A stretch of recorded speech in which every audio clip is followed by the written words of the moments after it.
एक बार फिर मैं प्रभु यीशु मसीह के पवित्र और सामर्थी नाम में आप सभी का स्वागत करता हूं जो इस वक्त मेरे साथ डायरेक्ट लाइव पर हैं। आप सारे लोगों के नाम और कमेंट्स मैं यहां पर देख पा रहा हूं।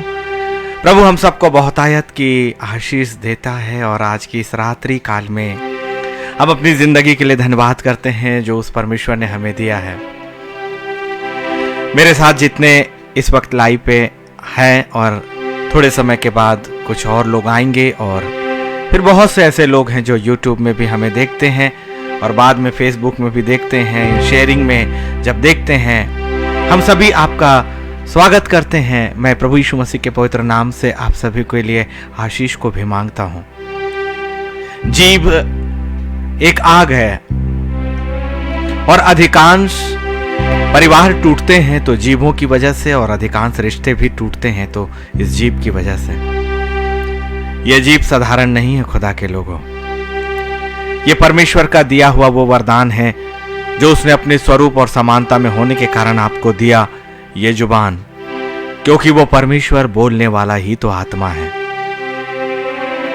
और उसने जो कहा सो हो गया। जो कुछ मनुष्य के मुंह के अंदर जाता है ना, वो उसे अशुद्ध नहीं करता, परंतु वो बातें जो उसके मुख से बाहर आती हैं वो हमारे व्यक्तित्व, हमारे चरित्र, हमारी सोच, हमारी कल्पना, हमारे मन का एक दर्पण होती है। मनुष्य जैसे विचार करता है वैसे कहता है। मनुष्य जैसे स्वभाव में होता है वैसे ही उसकी जुबान होती है। लेकिन नीति वचन 3:5 उसके 6 में पवित्र आत्मा आपको और मुझे बताता है ना कि अपनी समझ का सहारा मत लेना, परंतु संपूर्ण मन से परमेश्वर यहोवा पर भरोसा रखना, जिसने अपनी जुबान पर नियंत्रण रखा। और ये जुबान पर नियंत्रण तभी होता है जब पवित्र आत्मा का नियंत्रण आपकी जिंदगी में हो। आत्मिक जिंदगी में चलने का वास्तव में वो आत्मिक जिंदगी है कि नहीं, इस बात की पहचान सिर्फ आपकी जुबान से होती है। एक बड़ा परिवर्तन मेरी व्यक्तिगत जिंदगी में आया कि अक्सर मैंने लोगों को कहना बंद कर दिया या पवित्र आत्मा ने मुझे रोकता है। मुझे आपके अपने मन के विचारों पर वो रोक लगाता है, आपके उत्तेजना पर वो रोक लगाता है। जब लोग आपका बुरा करते हैं, आपको परेशान करते हैं, तो भी पवित्र आत्मा कहता है कि चुप रहा, क्योंकि युद्ध तेरा नहीं तेरे परमेश्वर यहोवा ही का है। यदि आप अपनी जुबान को बंद होते हुए जान लो तो ये जान लीजिएगा कि आप कमजोर नहीं हो रहे हो, परंतु आत्मा में बहुत अधिक प्रबल होते चले जा रहे हो। जब भी लोग आपको जुबान से कमजोर घोषित करें तो जान लीजिएगा कि कोई स्वर्ग का परमेश्वर है जिसने आत्मिक साम्राज्य में आपको बहुत अधिक बलवंत कर दिया है। ऐ महान सिंहासन, हम अपने जुबान को लेकर आपके पवित्र वेदी के सामने आते हैं। प्रभु, इस पर गाढ़ा मस्सा और गाढ़ा अभिषेक सिर्फ और सिर्फ आपका हो। यही तो वो है प्रभु जो हमारे वातावरण को भी आग लगाती है, हमारे रिश्तों को भी, हमारी परिस्थितियों को भी, हमारे स्वभाव का जो दर्पण, हमारे चरित्र का जो दर्पण, हमारे मन और विचारों को बाहर लाकर बोलने और दिखाने वाली यही तो वो जुबान है। प्यारे पिता, यदि ये जुबान हमें अनंत काल के उस न्याय के बाद उस अंधकार की सीमाओं पे लेकर जाए तो ज्यादा अच्छा है कि ये जुबान बंद कर दे प्रभु जी, ताकि हम तुझ में कहें और तुझ में रहें और तेरे पवित्र सिंहासन तक पहुंच सकें। यीशु मसीह के नाम पर आमीन, आमीन। आइए ये आराधना तेरी भलाई को कैसे मैं बयां करूं, एक बार फिर से मैं आपके सामने लेकर आता हूं।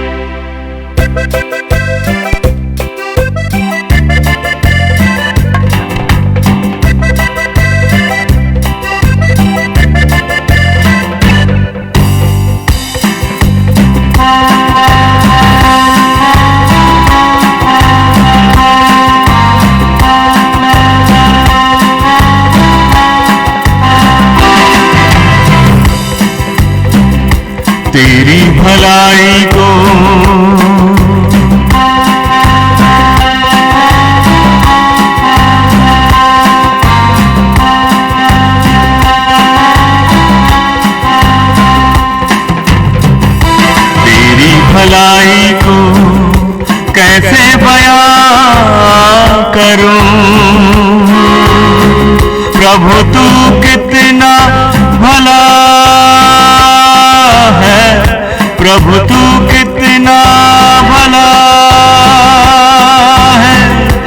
तेरी रहनुमाई को,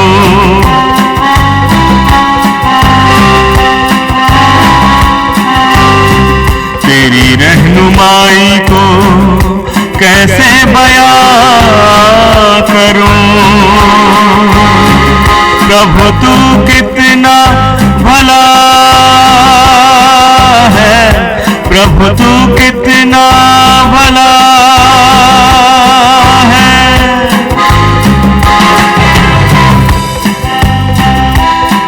तेरी रहनुमाई सबसे अलग है, तेरी भलाई सबसे अलग है। तेरी रहनुमाई सबसे अलग है, तेरी भलाई सबसे अलग है।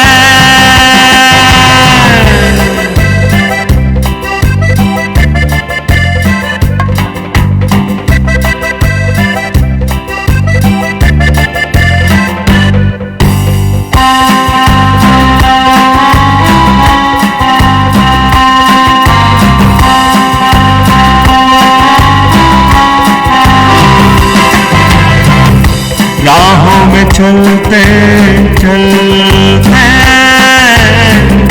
थक कर मैं गिरा था। राहों में चलते चलते थक कर मैं गिरा था।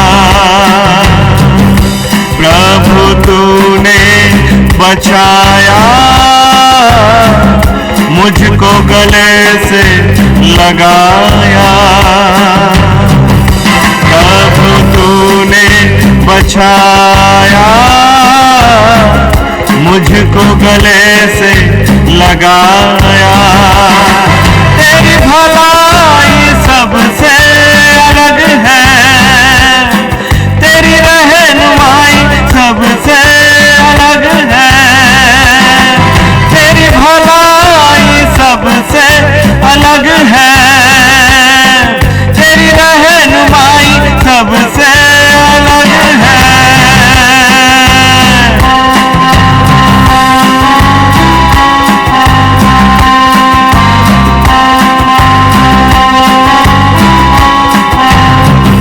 तेरी भलाई को कैसे बयां करूं। प्रभु तू कितना भला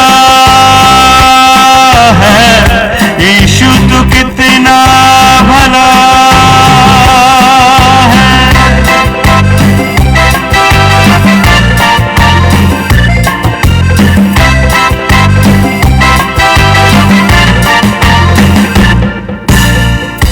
तूने प्यार किया है मुझसे कितना मसीहा।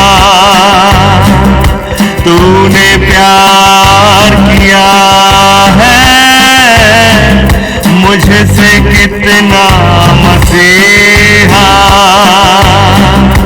तूने मुझको उठाया, मुझको गले से लगाया। तूने मुझको उठाया, मुझको गले से लगाया। तेरी भलाई सबसे अलग है, तेरी रहनुमाई सबसे अलग है। तेरी भलाई सबसे अलग है, तेरी रहनुमाई सबसे अलग है। तेरी भलाई को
सचमुच में वो परमेश्वर कितना भला है, बहुत भला। और उसकी रहनुमाई आपकी और मेरी जिंदगी के लिए जो वो आगे आगे चलता है। इस्राएल का रक्षक है ना वो, आपका और मेरा सबसे बड़ा सहायक, सबसे अंतिम और सबसे प्रारंभ। जिसने जो कहा सो हुआ, और जिसने अपने स्वरूप और समानता में हमें सिरजा है। हम एक विशेष प्राणी हैं जो केवल बुलाए ही नहीं गए परंतु चुने हुए हैं। आप एक याजकों का समाज हो, और याजक अब किसी लेवी वंश या पहलौठे से नहीं है, परंतु हर एक आत्मा जो प्रभु यीशु मसीह पर विश्वास करती है और स्वर्गीय स्थानों पर विश्वास करती है, उसके पवित्र कलाम पर विश्वास करती है। विश्वास के बगैर आत्मिक जिंदगी नहीं है, क्योंकि आत्मिक जिंदगी में वो बातें होती हैं जो कभी आपके चित्त में नहीं पड़ी होंगी, जो कभी अपनी समझ में नहीं आ सकती, और जो इस संसार के ज्ञान के द्वारा कभी भी परखी नहीं जा सकती, जानी नहीं जा सकती। और यह संसार का ज्ञान उस आत्मिक साम्राज्य के कार्यों को समझ नहीं पाएगा, समझा नहीं पाएगा। और इसीलिए नीति वचन के 3 अध्याय और उसके 5वें और 6वें कलाम में वो आत्मा जो आत्मिक साम्राज्य में जाता है और वहां से आता है, एकमात्र वो मध्यस्थ जो इस वक्त आपके और मेरे लिए मध्यस्थता कर रहा है, उसी मध्यस्थ ने ये आपको और मुझे बताया है कि तू अपनी समझ का सहारा मत लेना, लेकिन संपूर्ण मन से परमेश्वर यहोवा पर भरोसा करना। और परमेश्वर ने हमें अपने स्वरूप और समानता में बनाया है, और स्वरूप और समानता में होने के कारण उसने हमें कहने का अधिकार दिया है। और इसीलिए तो वचन ये कहता है कि जो कुछ तुम इस पृथ्वी पर बांधोगे वो स्वर्ग में बंधेगा, और जो कुछ तुम इस पृथ्वी पर खोलोगे वो स्वर्ग में खुलेगा। जीभ एक आग है, एक आग जैसे एक चिंगारी के समान लगती है, लेकिन संपूर्ण जंगल को, बड़े बड़े इलाकों को वो पूरी तरह से नाश कर देती है। वैसे ही आपकी जुबान है। यदि हम इसका सही इस्तेमाल करें तो हम परमेश्वर के वचनों के द्वारा और उन शब्दों को जो जिससे परमेश्वर ने प्रतिज्ञा की, उन सामर्थ के शब्दों को कहकर हम अपने चारों ओर पवित्र परमेश्वर की सामर्थ को उत्पन्न कर सकते हैं, घेर सकते हैं, अपने आप को आशीषों से लाद सकते हैं। न सिर्फ अपनी खुद की जिंदगी को परंतु अपने चारों ओर उन लोगों की जिंदगी को जिनका संपर्क आपसे है या जिन्हें परमेश्वर ने आपको दिया है। और इसीलिए बहुतेरे हैं जो अपनी ही जुबान को अपने ही रिश्तों के विरोध में, अपने विरोध में, अपने वातावरण के विरोध में इस्तेमाल करते हैं, जबकि ये जानते ही नहीं कि लूसीफर ने उस सबसे बड़े हथियार को जो मनुष्य होने के नाते आपको मिला, उस सबसे बड़े अधिकार को जो मनुष्य होने के नाते आपको मिला है, कहने का। लूसीफर को भी कहने का अधिकार नहीं है, लेकिन वो आपके शरीरों में प्रवेश करके या अपनी दुष्ट आत्माओं को प्रवेश करके आपकी जुबान पर अपना नियंत्रण लेता है, और आपकी जुबान की जो ताकत है उससे एक आग के रूप में जो भस्म करने वाली, जो नाश करने वाली ताकतें हैं, उसके द्वारा आपकी जिंदगी को, आपके भविष्य को उन योजनाओं से हटा देता है जो परमेश्वर ने यिर्मयाह 29 और उसके 11 के अनुसार आपके और मेरे लिए बनाई। कि जो कल्पनाएं मैं तुम्हारे विषय करता हूं, मैं जानता हूं वो तुम्हारे लिए हानि की नहीं परंतु लाभ ही की है। इसलिए जीभ एक आग है, और इसलिए जब ये आग है तो इसका उपयोग हम कैसे करेंगे? क्या ये आग उस आत्मिक साम्राज्य की आग को लेकर आएगी? क्या इस जुबान पर वो आग होगी या नरक की आग होगी? जो नरक का स्थान लूसीफर का है। 2 तरह की आग है, एक हमारे खुदावन के सिंहासन के सामने की वो वेदी जो निरंतर जल रही है। यदि हम उस आग को अपनी जुबान पर लेंगे तो परमेश्वर के सामर्थ को पाएंगे, सामर्थ को खोलेंगे, सामर्थ को बांधेंगे, और सामर्थ की जिंदगी और अच्छे भविष्य जो परमेश्वर की योजनाओं में है, यिर्मयाह 29 के द्वारा जो उसने कभी भी आपके और मेरे लिए हानि की नहीं है, उन योजनाओं को हम बांध सकते हैं, खोल सकते हैं, खोल भी सकते हैं और बांध भी सकते हैं। लेकिन यदि हमने इस जीभ की आग को उस नरक की आग के से साथ भर लिया तो फिर ये सब कुछ नाश कर देती है। याकूब की किताब उसका 3 अध्याय और उसका 5वां।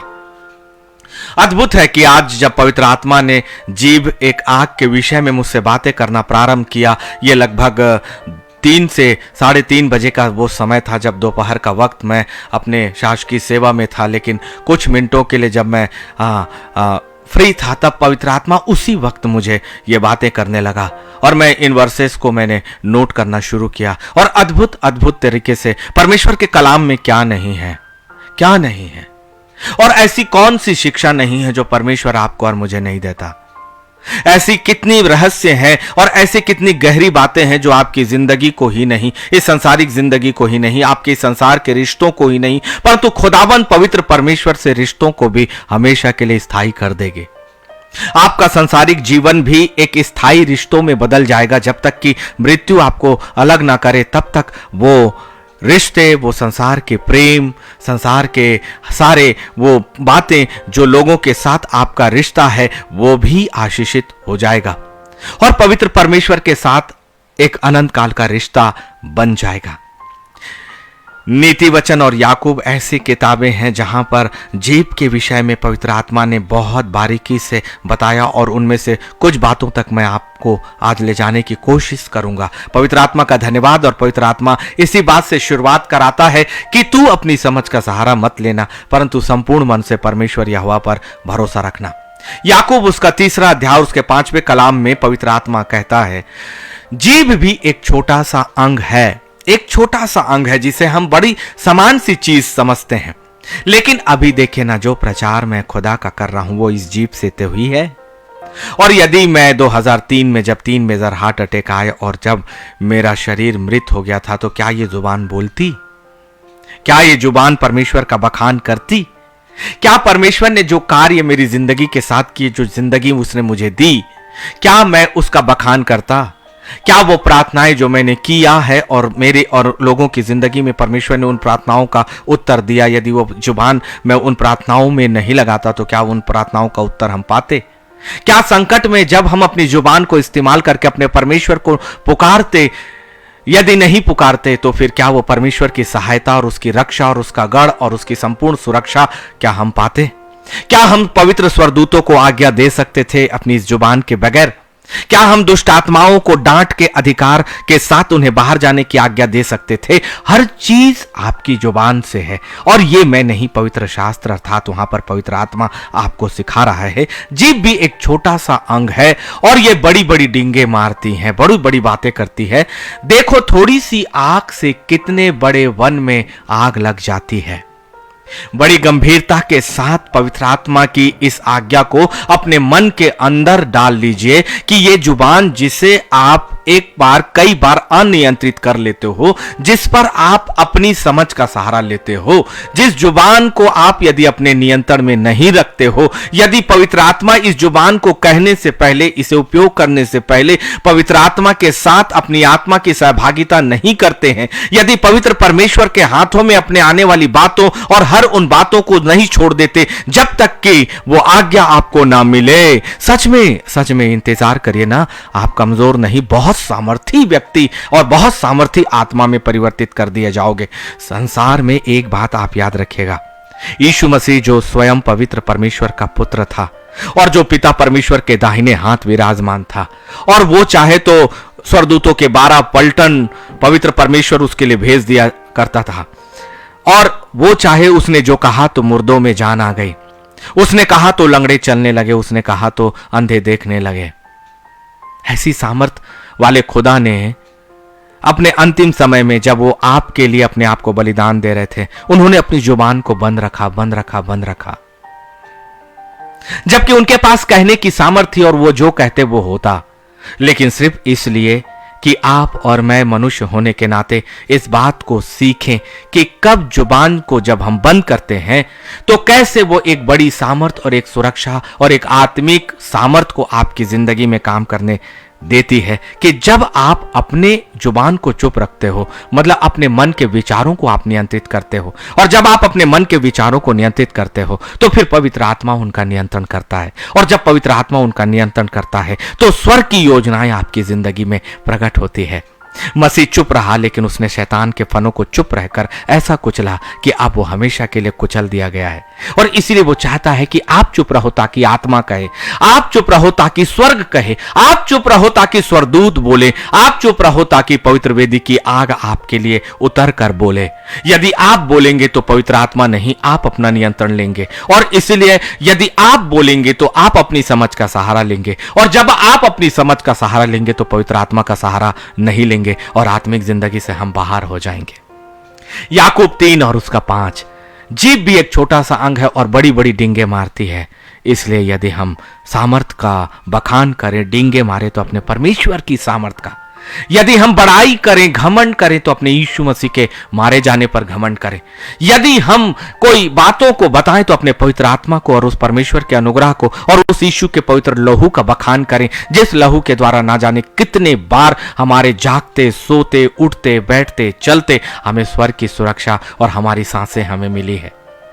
एक बड़े वन में वो आग लगा देती है, एक बड़े आने वाले भविष्य पर यह जुबान आग लगा देती है, एक बड़े गहरे रिश्तों पर यह आग लगा देती है, यह आपके आत्मिक जीवन पर आग लगा देती है, यह आपकी आराधना की हर एक वो सामर्थ और वो आशीष जो आपने पाई है, यदि आपने उसी जुबान से, फिर से जिस जुबान से आपने आशीष दी, उसी जुबान से यदि आपने श्राप भी दिया, जिस जुबान से आपने परमेश्वर की आराधना और स्तुति की, उसी जुबान से आपने मनुष्यों को यदि श्राप दिया, जिस जुबान से आपने परमेश्वर की आराधना की, उसी जुबान से आपने शैतान की भी स्तुति करी, तो कोई भी प्रतिफल नहीं मिलेगा। एक बड़े बड़े इलाके में, एक बड़ी जिंदगी में, अनंत काल की जिंदगी को यह आग में बदल सकती है, आपको उस जगह से पहुंचने में उत्पन्न कर सकती है बाधा। इसलिए याकूब 3 और उसका 6वां भी ले लीजिए ना।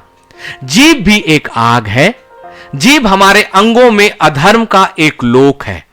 बाप रे, जिस छोटे से अंग को आपने बड़ी समान सी बात समझी, यही अंग तो मेरे खुदा का सुसमाचार प्रचार कर रहा है। यही अंग तो प्रार्थना को करता है, और यही अंग तो स्तुति और आराधना को भी करता है। और परमेश्वर का जो कलाम, परमेश्वर की जो इच्छा, स्वर्ग की जो स्वभाव है, वो ये जुबान ही तो आपके सामने बखान कर रही है। इसलिए जीभ एक आग है। अभी अभी अभी अभी अभी अभी इसे पवित्र आत्मा की आग के द्वारा इस संसार की आग को बुझा दीजिए। पवित्र आत्मा की आग के ऊपर और कोई दूसरा नहीं है। एक बड़ी प्रार्थना आपकी जुबान को नियंत्रण में ले आएगी, और वो नियंत्रण है पवित्र आत्मा का अपनी जिंदगी में देना। लोग कमजोर समझेंगे आपको, लोग आपको अकेला समझेंगे, लेकिन जब आप अपने पवित्र जुबान को नियंत्रण में रखते हो तो पवित्र आत्मा का नियंत्रण अर्थात पवित्र आत्मा की उपस्थिति आपकी देह के अंदर है। और जहां पवित्र आत्मा की उपस्थिति है वो पवित्र परमेश्वर का मंदिर है, और जो मंदिर है वो पवित्र सेनाओं के द्वारा घिरा होता है। संपूर्णता यही है, जुबान के नियंत्रण में संपूर्णता है, स्वर्ग की संपूर्णता, स्वर्ग की संपूर्णता। इस संसार के लोगों को अपनी जुबानों को संसार के अनुसार उपयोग करने दीजिए, लेकिन खुदा की आत्मिक संतानें जिन पर परमेश्वर का अनुग्रह हुआ है, वो अपनी जुबान पर पवित्र आत्मा को ही नियंत्रण देती है। याकूब 3 और 6।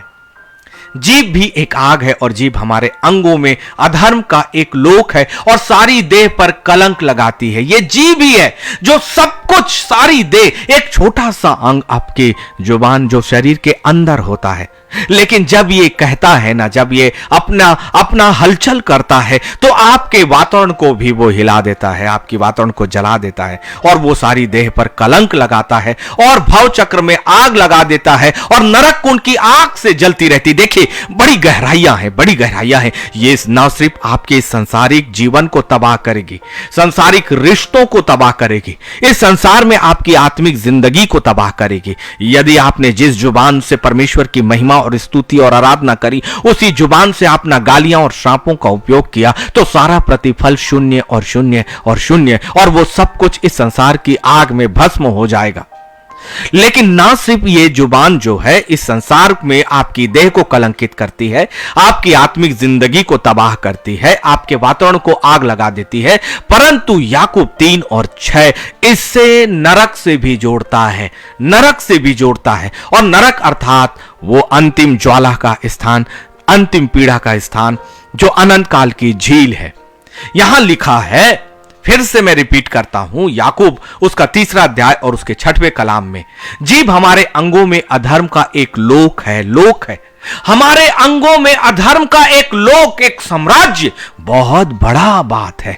अधर्म, जितने तरह के अधर्म इस संसार में है, उन सबको मिलाकर एक लोक से तुलना करी है, एक साम्राज्य से, एक ग्रह के समान है, जिसमें कि समस्त अधर्म के साथ जो सम्मिलित एक साम्राज्य है, वो एक जीभ ही है। इतनी छोटी सी जुबान इतनी तरह के अधर्म को साथ लेकर चलती है, इसलिए हमें सतर्कता तो जरूरी है, क्योंकि लूसीफर इसी को तो इस्तेमाल करेगा और सारी देह पर कलंक लगाती, सारी देह पर, आपके संपूर्ण वाता पर, और भावचक्र में आग लगा देती है। आपके वातावरण में यह आग लगा देती है, आपके भविष्य में आग लगा देती है और नरक कुंड की आग से जलती रहती है। न सिर्फ इस संसार की जिंदगी को, परंतु नरक के स्थानों तक वो आपको लेकर चली जाएगी।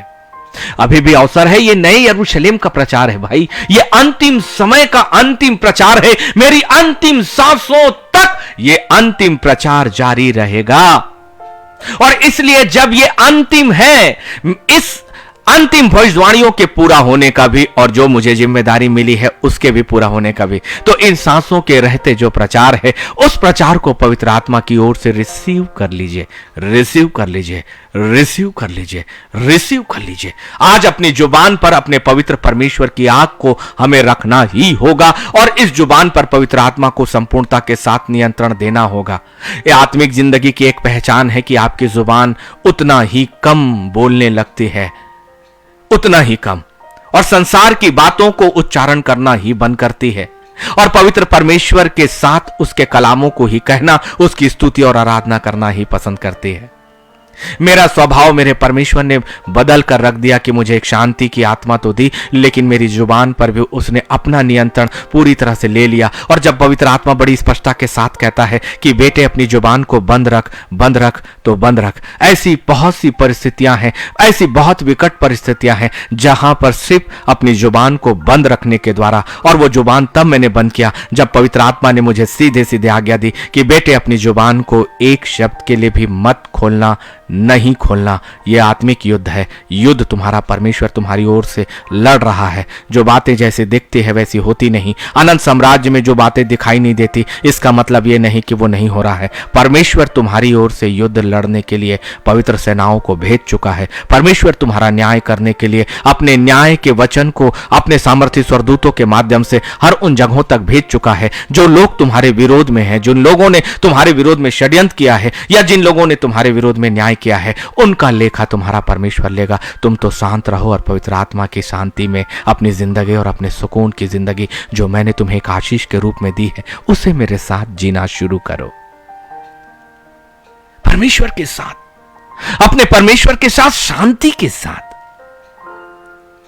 क्योंकि वो शांति जो यीशु मसीह में है, वो खुदावन में है, आत्मिक साम्राज्य से है। ये शांति संसार कभी दे ही नहीं सकता, कभी नहीं दे सकता। इसीलिए यीशु मसीह ने एक बात कही ना कि वो शांति मैं तुम्हें देता हूं जो संसार तुम्हें नहीं देता। और जब वो शांति आएगी तो आपकी जुबान बंद हो जाएगी, ये भी शांत हो जाएगी। और जब ये शांत होगी तो शांति आएगी, जब शांति आएगी तो ये जुबान शांत हो जाएगी। इसलिए जीभ एक आग है, जीभ एक आग है। वो आपके वातावरण, आपकी जिंदगी, आपके रिश्तों, हर एक बातों और सबसे बढ़कर आत्मिक जिंदगी को तबाह कर सकती है, आग लगा सकती है। इसलिए पवित्र आत्मा का धन्यवाद दीजिए कि आज उसने जीभ की आग के विषय में हमें गहराइयों तक लेकर गया है। पहला पतरस उसका 3 अध्याय ध्यान से सुनिएगा। पहला पतरस उसका 3 अध्याय फिर से ध्यान से सुनिएगा।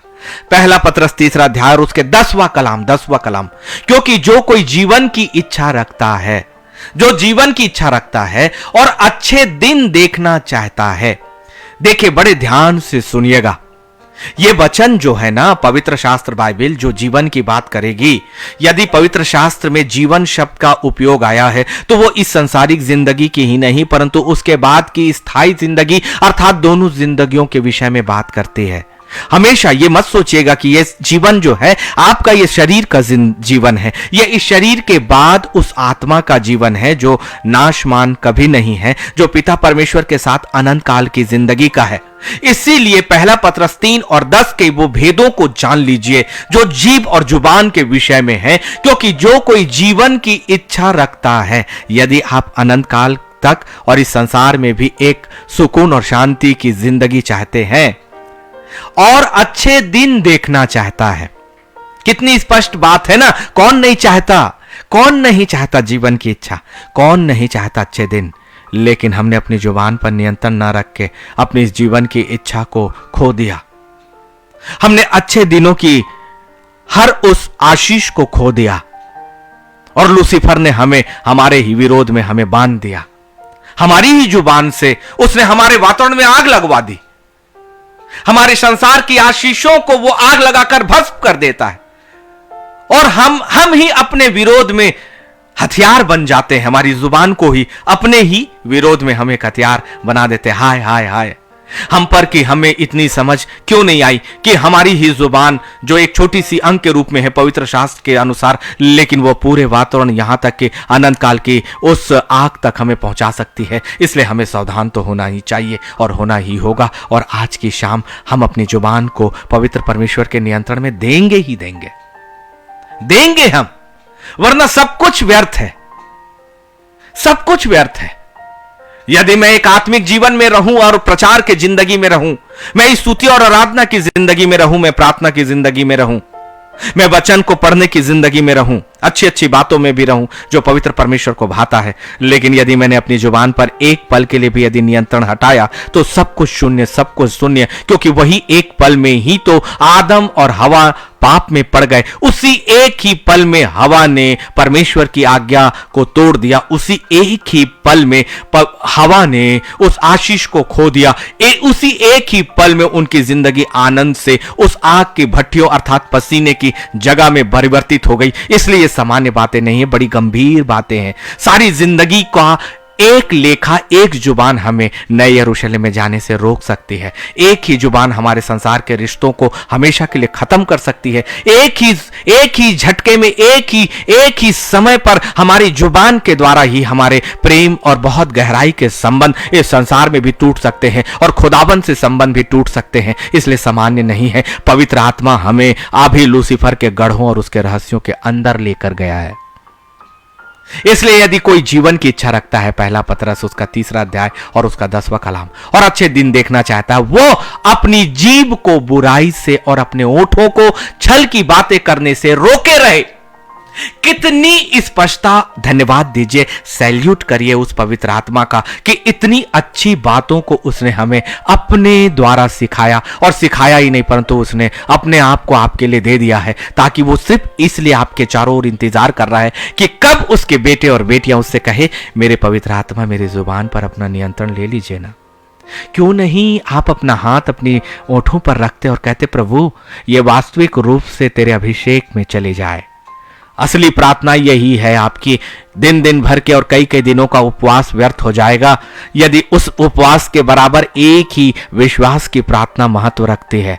उपवास का अपना एक महत्व है, परमेश्वर के साथ संगति का एक महत्व है, लेकिन सबसे ज्यादा महत्व है उस विश्वास के साथ उसे बांधना जो वास्तविक रूप में आपकी जिंदगी की हर उपलब्धियों को पूरी तरह से समाप्त कर सकती है। आपकी जुबान, क्योंकि जीभ एक आग है, जीभ एक आग है। जो जीवन की इच्छा रखता और अच्छे दिन देखना चाहता है, अपनी जीभ को बुराई से, अपने ओठों को छल की बातों करने से रोके रहे। कितना अच्छा कलाम है। बुराई से और अपने ओठों को छल की बातें कहने से रोके रहे। करने दीजिए, लोग आपके सामने आपकी बुराई करेंगे, आपके पीछे आपकी बुराई करेंगे। जब भी आप सुनना अपने कानों से, पवित्र आत्मा की सीख में अपने आप को, अपने विचारों को नियंत्रण दे देना। क्योंकि यदि आपने अपनी जुबान पर नियंत्रण दे दिया, इसका मतलब अपनी सोच और अपनी आत्मा में पवित्र आत्मा को नियंत्रण दे दिया। और जब पवित्र आत्मा को आपने नियंत्रण दे दिया, मतलब आपने अपनी देह को पवित्र परमेश्वर का मंदिर बनाने के लिए खोल दिया, और पवित्र परमेश्वर आपके अंदर है। जब वो अंदर है तभी वो आपको शांत कर देता है। और यदि वो शांति आप में नहीं आई, आपकी जुबान में वो नियंत्रण नहीं आया, आपकी जुबान यदि शांत नहीं है, तो कितनी भी आराधनाएं व्यर्थ चली जाएंगी, कितना भी वचन का पढ़ना व्यर्थ चला जाएगा। हमारी सारी जिंदगी भर की आत्मिक जीवन सब कुछ व्यर्थ चला जाएगा। परमेश्वर के साम्राज्य में या तो 100% है या कुछ भी नहीं। इसीलिए कुलुस्सियों 4 उसका 6, तुम्हारा वचन सदा अनुग्रह सहित और सलोना हो, बहुत सुंदर हो, तुम्हारा वचन सदा अनुग्रह सहित और सलोना हो कि तुम्हें हर मनुष्य को उचित रीति से उत्तर देना आ जाए। आप कहते हो ना कि मैं मनुष्य को क्या उत्तर दूंगा। जो लोग आपके सामने आपकी बुराई करते हैं या आपका विरोध करते हैं, आपको लगता है कि मैं उसे उत्तर क्या दूंगा। मत दीजिए, मत दीजिए, मत दीजिए, क्योंकि आपकी ओर से पवित्र आत्मा उत्तर देगा और वो संपूर्णता के साथ देगा, संपूर्ण न्याय के साथ आपका लेखा वो लेगा। परमेश्वर अपने भक्तों को कभी भी आंसुओं में नहीं देख सकता और उनकी दुहाई कभी भी उसके सिंहासन से वापस खाली नहीं जाती है। ये विशेष है। यदि आप परमेश्वर के लिए विशेष हो तो परमेश्वर भी आपके लिए उतना ही प्रेम रखता है। यदि खुदा आपके लिए विशेष है तो आप भी परमेश्वर के लिए विशेष हो और आपकी प्रार्थनाएं कभी खाली नहीं जाती, कभी खाली नहीं जाती। कितनी बार, हजारों बार केवल एक आत्मा में मेरी आत्मा रो रो कर अपने परमेश्वर के सामने दुहाई दे चुकी है कि खुदावंद तू सब कुछ देख रहा है, क्या मैं अपनी समझ का सहारा लूं? नहीं, मैं तेरी समझ का सहारा लूंगा। खुदा मेरे पास रुपये, पैसे, धन, शक्ति, सामर्थ सब है, लेकिन क्या मैं इनका सहारा लूं? पवित्र आत्मा कहता है नहीं, नहीं, नहीं, नहीं, नहीं।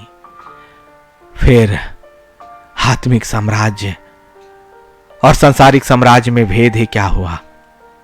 जिस सांसारिक साम्राज्य से तू निकलकर उस आसमानी परमेश्वर की ओर अपने आप को बदलते जा रहा है, पवित्र आत्मा की वो सामर्थ जो तेरे अंदर बढ़ते चले जा रही है, उस आत्मिक जिंदगी को कभी मत खोना, कभी मत खोना।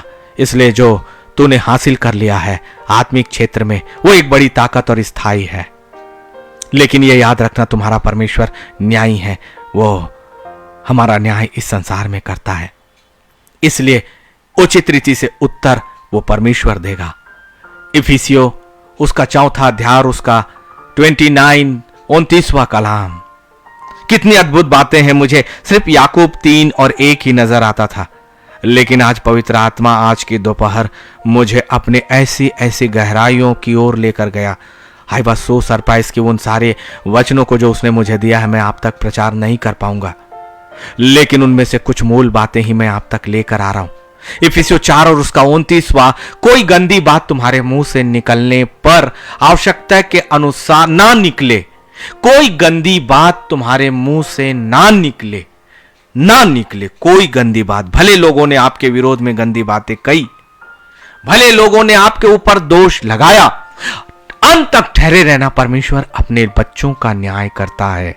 अपने बच्चों को वो इस संसार में कभी नहीं छोड़ता, क्योंकि ये संसार उसने अपनी संतानों के लिए ही बनाया है। आपके लिए जो विश्वास करते हो, ये सृष्टि हमारे परमेश्वर ने हमारे लिए बनाई है। मेरे अब्बा और आपके अब्बा, आपके पिता ने ये समस्त बातों को, रिश्तों को, परिस्थितियों को, धन और संपत्ति सब कुछ है मेरे परमेश्वर का है। क्या वो अपने बेटों और बेटियों को नहीं देगा? सबसे पहले तो वो उन्हें ही देगा।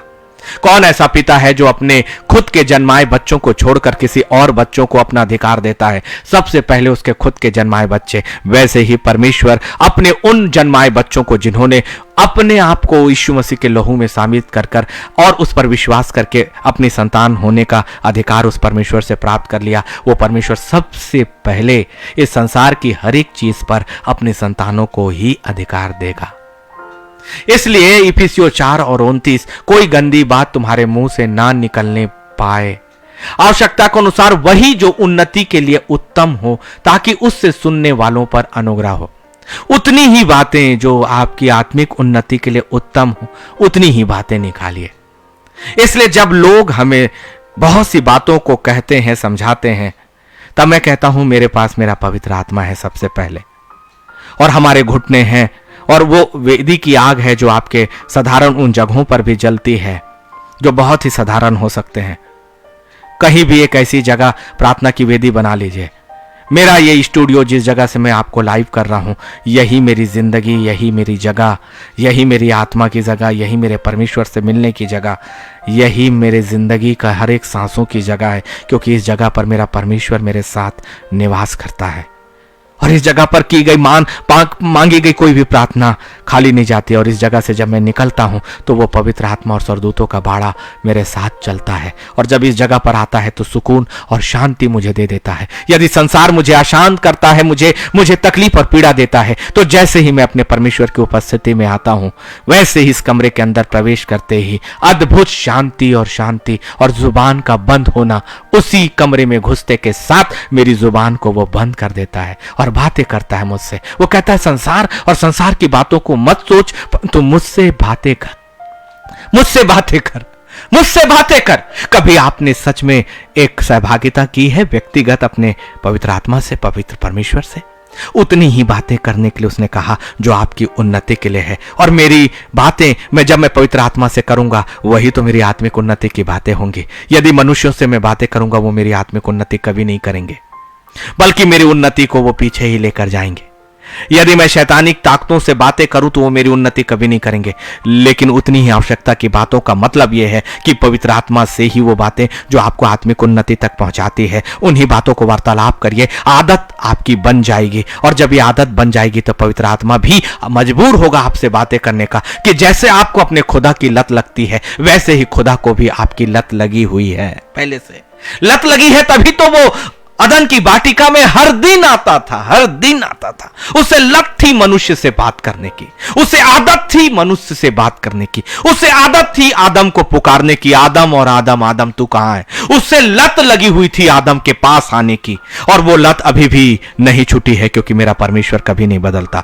वो युगान युग एक सा है। क्यों नहीं मैं इन गहरी बातों को जो पवित्र आत्मा हमें समझाता है, पवित्र परमेश्वर से अपनी उसकी लत को हम उपयोग करें, उस परमेश्वर की उस आदत को हम उपयोग करें। पवित्र आत्मा आज गहराई तक मुझे लेकर गया और यह बताया कि परमेश्वर को मनुष्य से बातें करने की आदत है, और यदि इस आदत को हम उपयोग कर लेंगे तो जुबान जो कहेगी वो परमेश्वर से बातें करे, परमेश्वर से बातें करे।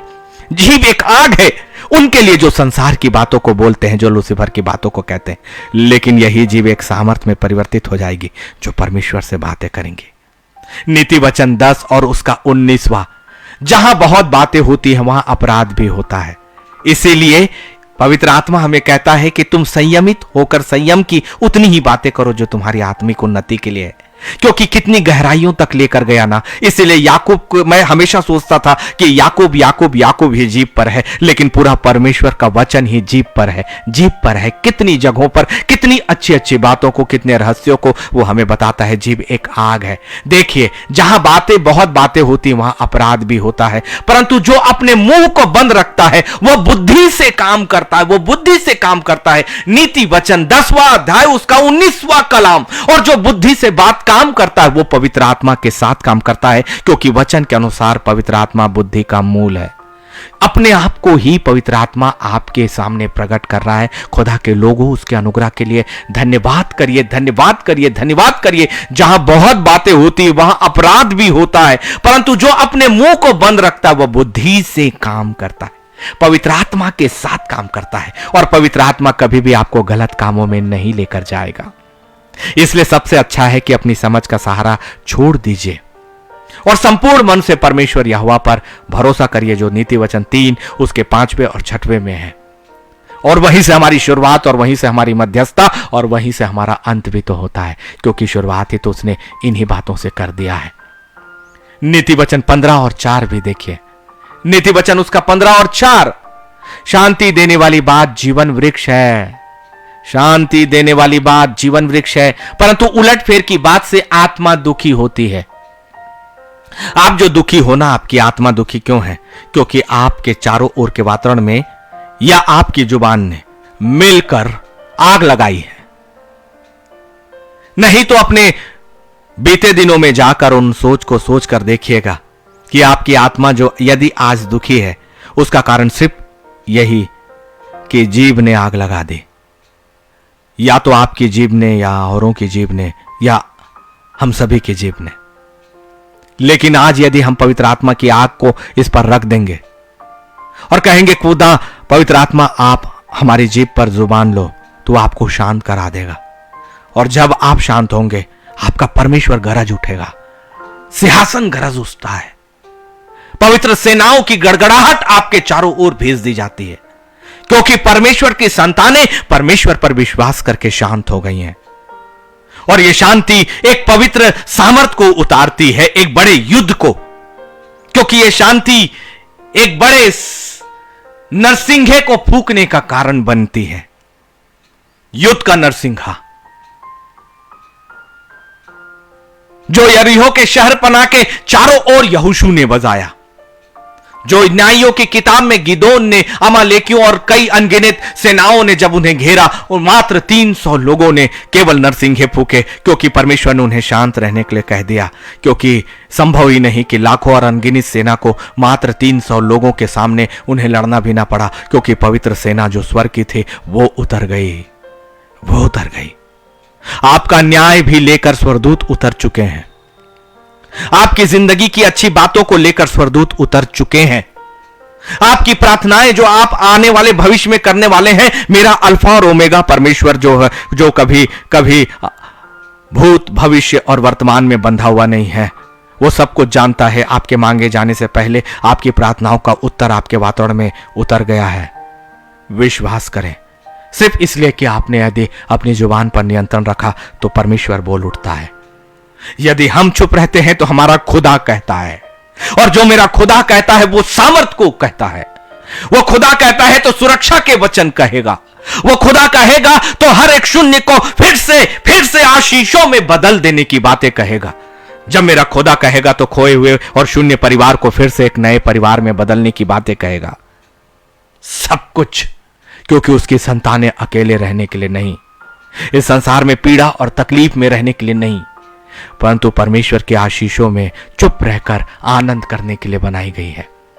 नीति वचन 15 और उसका 28, धर्मी मन में सोचता है, देखिए, कि मैं क्या उत्तर दूं, परंतु दुष्ट के मुंह से बुरी बातें उबल पड़ती है। वो निकालता है बिना सोचे समझे।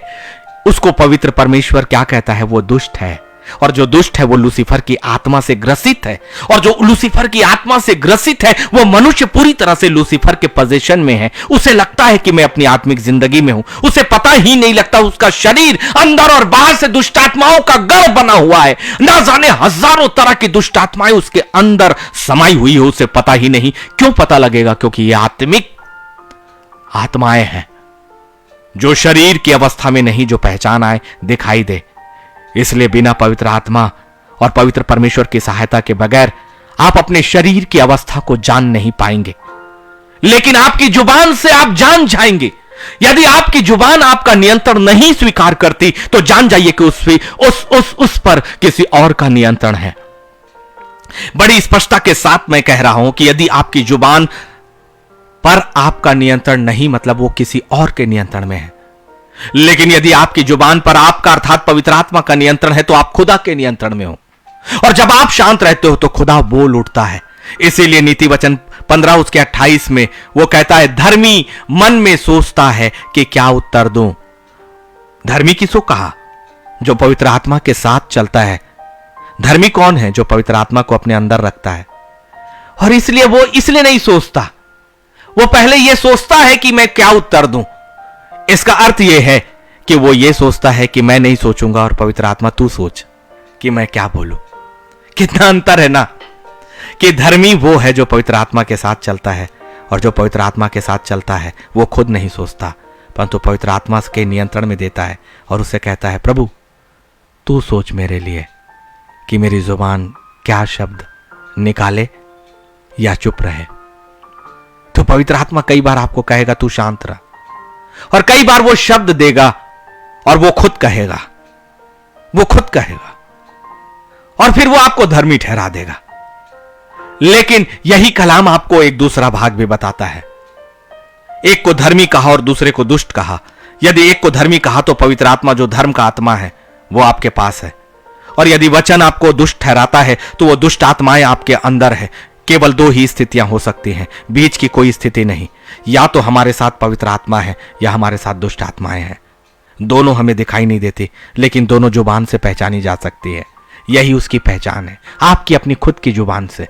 कई लोग कहते हैं कि हम कैसे देखें। मत देखिए, अपनी जुबान को सुन लीजिए कि वो क्या कह रही है। यही उसकी पहचान है। सच में दुष्टों के मुंह से बुरी बातें उबल पड़ती है। परमेश्वर इन कलाम के द्वारा हमारी जुबान को नियंत्रण में आज की रात रखना चाह रहा है, क्योंकि जुबान पर नियंत्रण मतलब स्वर्ग पर नियंत्रण, स्वर्ग का अपने ऊपर नियंत्रण देना। जुबान पर नियंत्रण कहने का मतलब पवित्र आत्मा को कहने के लिए नियंत्रण और उसको ही सोचने के लिए अधिकार दे देना। और यदि आपने अपने परमेश्वर को अधिकार दिया तो परमेश्वर ने भी आपको स्वर्ग का अधिकार दिया है। यदि आप परमेश्वर को अपनी जुबान पर अधिकार देते हो तो परमेश्वर आपको अनंत काल के साम्राज्य पर अधिकार देता है। इसलिए जुबान पर नियंत्रण सिर्फ इस संसार के लिए आपको आशीषित नहीं करेगा, अनंत काल की साम्राज्य अर्थात नए यरूशलेम का रास्ता आपके लिए सेत मेत खोलता है। इसीलिए यह छोटी सा अंग नहीं परंतु सबसे ज्यादा अधिकार प्राप्त वो अंग है जो कहता है, क्योंकि परमेश्वर की समानता और स्वरूप में आप कहने के गुण के कारण हो, और इसीलिए आपने इसे इसकी महत्वता को नहीं समझा। यह शैतान के द्वारा भी उपयोग की जा सकती है और पवित्र आत्मा के द्वारा भी। यदि यह शैतान के द्वारा उपयोग की जाएगी तो अनंत काल की झील तक पहुंचाएगी, और यदि आप ये पवित्र परमेश्वर के द्वारा आप उपयोग की जाएगी, एक आग नरक की और एक आग स्वर्ग की, एक आग स्वर्ग की वेदी की और एक आग अनंत काल की झील की, कौन सी आग आपकी जुबान लगाने वाली है? मैं तो अनंत काल के साम्राज्य की उस पवित्र परमेश्वर की वेदी की आग को ही लगाना चाहूंगा अपनी जिंदगी के चारों ओर, आपकी जिंदगी के चारों ओर, हम सबकी जिंदगी के चारों ओर। आप क्या चाहेंगे? कबूल करें परमेश्वर को। पिता, हम आपके पवित्र चरणों में आते हैं और आपका धन्यवाद करते हैं। हमारी जुबान का भी अभी अभिषेक करे, और ये मध्यस्थता है जितने मेरे साथ इस वक्त लाइव पर हैं और जितने आने वाले समय में विभिन्न माध्यमों से इस वचन को सुनेंगे, मेरे नाम की महिमा नहीं प्रभु, क्योंकि मैं नहीं, क्योंकि मेरी समझ और मेरी बुद्धि से ये नहीं है, परंतु आपके द्वारा। धन्यवाद प्रभु कि आपने हमारी जुबान पर अपना पूरा नियंत्रण ले लिया है, और हम ये कमिटमेंट करते हैं और ये कहते प्रभु अपने आप को शून्य करके कि हमारी जुबान पर आपकी आग ही उतार दीजिए, आपकी आग ही उतार दीजिए, आपकी आग उतारें यीशु मसीह के पवित्र नाम में, आमीन। परमेश्वर का मैं इस जीवित कलाम के लिए धन्यवाद करता हूं, खुदा के लोगों, और आप सभी का भी मैं विशेष तौर से धन्यवाद करता हूं जिन्होंने इतना कीमती वक्त दिया है नए यरूशलेम के प्रचार को सुनने के लिए।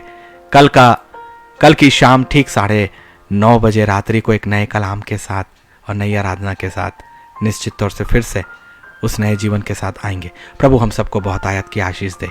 जय मसीह के।